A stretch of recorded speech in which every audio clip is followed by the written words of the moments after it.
When Group 3 initially got together, our design for projecting a ping pong ball involved a PVC air cannon.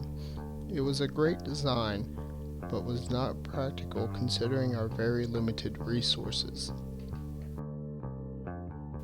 First of all, the stepper motor that we had access to could not be programmed by our 208 students, and probably couldn't handle the torque anyways.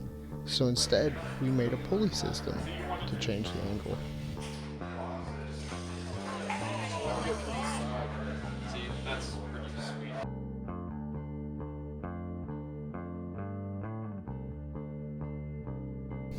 PVC, although easy to get a hold of, would have been way too heavy for both the motion group and for our pulley.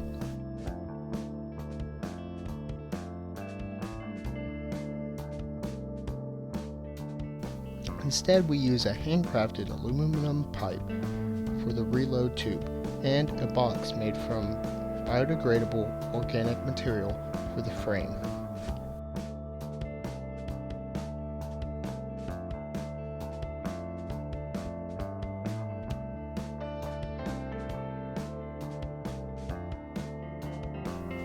We had to add a turnstile to release the balls one by one because we would no longer have a trigger to shoot the air, but rather a constant propelling force. This we rapid prototyped so the dimensions would be accurate. We scrapped the air propulsion concept altogether. The paintball gun would have been too costly and heavy, as would the air tank. After serious debate amongst our team, we decided to switch to a spinning wheel that uses contact to launch the ball, much like a baseball pitching machine. And with the money we saved, we were able to get our own erector set, seeing as the parts in the departments one were scarce. Our original design, as far as the motion goes, was a basic 4-wheel cart. This would provide a more stable base versus a 3-wheel design. Due to scarce materials, we ordered an entire VEX kit along with 2 motors and controllers. We chose VEX because it was easy to use and members of our group had experience with it in the past. As far as the programming goes, we used 2 motors, one for each side to control the turning of our cart. We then used an ambient light sensor to differentiate between the white and black surfaces.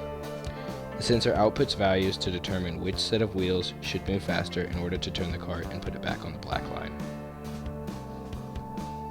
Our design incorporates 2 7.2 volt motors, as well as 2 speed controllers that can handle up to 8.5 volts.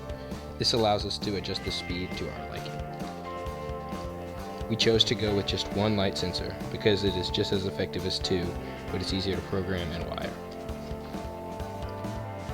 We also went with a 4-wheel driving system for tank drive because it increases the turning radius and is easier to program. Our program is also able to use the ambient light sensor to stop at a black line, which is necessary for the combined competition. We stuck pretty closely with our original design plan and didn't deviate much except where needed.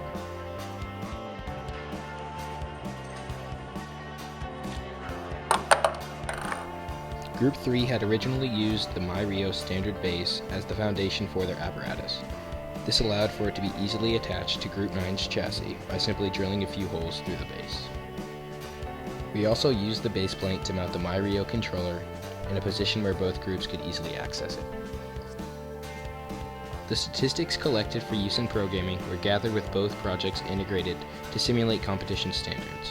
This assured that the chassis could support the added weight, as well as providing an elevated firing platform to calculate the appropriate launch angle.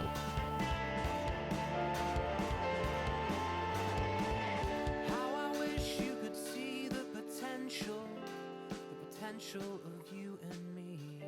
It's like a book elegantly bound, but in a language that you can't read.